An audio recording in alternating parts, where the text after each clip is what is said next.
Okay, so hi everybody. I just wanted to share today what Pleasantville is all about. And for those of you who've never heard of it or haven't seen it, it's actually a movie. And Pleasantville is a story about a kid that's playing video games and they actually get caught up inside the video game.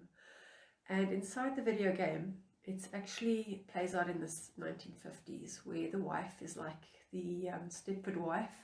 The husband comes home and she has pancakes ready and everybody's happy and smiley and everybody looks like they are having a great time, but everything's in black and white, just like the old movies of those days. It's all black and white, there's no color. And when he goes to school inside the movie, he asks them what is outside Pleasantville, and they look at him with shock because there is nothing outside Pleasantville. This is all there is. It's a movie set, and inside the movie set is they're all actors and they play out their roles as actors. And what happens when you get caught up in a relationship that's toxic is you start living as if you're in this colorless world where there is no way of getting out. Nobody knows what's outside. And they actually did an experiment with fish where they put like a shield inside a fish tank, and these fish would swim around. And when the shield was there, they could stop swimming. They couldn't get to the other side. But after a few months, when they took the shield away, the fish never actually swam to the other side. They just stayed in their one corner of the fish tank. And that is what happens with us as humans. We become so used to living in a certain way that we forget that there's actually a world outside there. And what keeps us stuck is actually fear.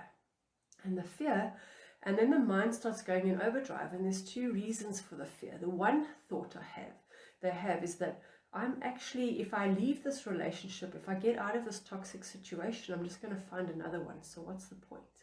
Now that's like saying, I'm not going to quit smoking because I might start again. And yes, there's fear. People are afraid because they don't know what's on the other side. It's the unknown. And the thing is, the only thing that you are here on earth to do is to grow and to learn and explore. And there are two things you can have. You can either have safety and security, or you can have adventure. Now, if you had to look back on your life, what would you rather have had? Would you rather have had safety and security, mean hiding in your corner and doing the tried and tested method, dying inside? Because if you are living safe, your world is getting smaller, like Pleasantville. Or if you're having a world of adventure, you're exploring and doing new things and learning new ways of doing things, finding new people, getting excited again. And if you just do this exercise today, look at all the times in your life that you felt joy. And you might say, I've never felt joy. Well, there's been moments where you felt excited and elated. And if you go back to those times where you experienced that, I will be willing to bet it was in a place where you were having adventure. And we are, as human beings, wanting safety. It's the conscious mind, it's the ego that's always looking for safety. It wants to know predictability. If I wake up, I do the same routine, morning, day in, day out. And then after a while, you start dying inside. That is why people are always looking for something new, something to kick up the dust a bit and change things around. So if you... I'm going to just say hi to everybody. Hi Veronica, hi Ellen, hi Rohit. Yeah, so if you're wanting to get out of that box, you might live to be 100 years old, but you might live to be 100 years old, as Jim Rohn says, in a corner, and shame will put a blanket over your head and will come and feed you. And maybe having a life of adventure, you might only live to be 30. But which would you rather have when you go back in your life and say, did I live my life of adventure, or did I live my life in the corner? And because you are like a frog being boiled in water, you become so complacent after a while. You start thinking that this is life. There is no hope. But I'll be willing to guess that when you were born, you didn't know this person that you are with now. You weren't in the relationship that you're with. You were not in a bullying place in the workplace. Did you survive without those people? And try and imagine what it was like when you were having that freedom. Because the only thing that is secure and safe in your world is your ability to take care of you and do what's best for you. When you outsource your responsibility or your happiness to somebody else, then they leave you, then your happiness gets taken with. So if you watch the movie Pleasantville, you will see that The guy that goes in there starts experiencing joy, he starts testing the boundaries, and slowly but surely color starts coming into his life. And the people around, of course, get all freaked out and they don't like it, and they try and protest against it. But more and more people, as they start finding that joy inside their heart, start waking up. And your world can be a world of color again. You can wake up getting out of that mundane day-to-day life, feeling like life is a drudge, feeling like you're dying inside, and then beating yourself up over it because you didn't do anything about it. And in the videos that I share, I teach you how to connect with yourself, how to know who you are, what lights you up, rather than placing everybody else's happiness first, putting everybody else's desires before your own, thinking that they are worth more than you. And the minute you do that, you separate yourself from you. The more you give somebody else preference, the less you are able to put yourself first. So my job here is to teach you how to say no to someone else and yes to yourself. And Pleasantville is seriously not a place where you want to be. It might sound appealing, and maybe it's nice as a respite, as a place to go into your cave and just, you know, zone out for a bit, but that's not the life that you came here to lead.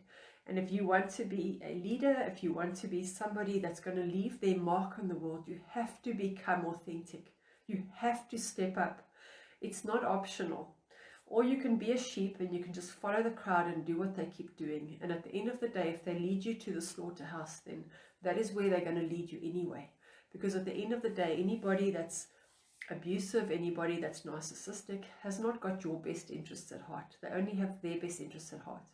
And when you stop giving to them, and they're going to go and find it from somebody else, and then you just get left behind feeling depleted and feeling like there's nothing left of you to give, and feeling like you've given it all. And the reason is because you're giving it to somebody else and you need to give it to you. And so my message here today is self-love is not selfish. Self-love is the most giving thing that you can give to anybody. Because if you love yourself, you can love somebody else. So please wake up. If you need help to get out of Pleasantville, then give me a shout, add comments. I'd love to hear what your actual issue is that you're stuck with. If you can tell me, I don't know why I'm so stuck. I get stuck in these thoughts. Something is holding me back. I don't know why. The minute I think I want to leave, then that fear comes in that I might go and find another relationship, or I don't know how I'm going to survive without it. It's become so much part of who I am for so long that I don't know who I am anymore. So, and also if you would like to have a free strategy session, if you are scared of going into a relationship like that again, a lot of people are,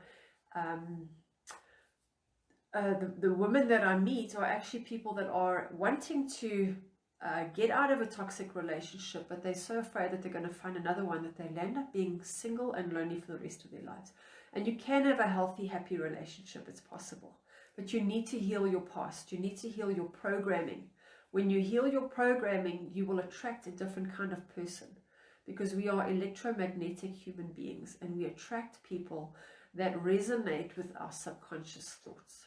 So if you think I'm not worthy, then you're going to attract somebody who's going to show you that you're not worthy. So if you want to really make some great changes in your life and not attract that person again, because the other people are already out of a relationship and they just met another narcissistic person, and this is how it just keeps repeating, then give me a call. I will do a strategy call. Send me a message and we can discuss what we can do for you. And I hope you have an awesome day. Until next time, see you.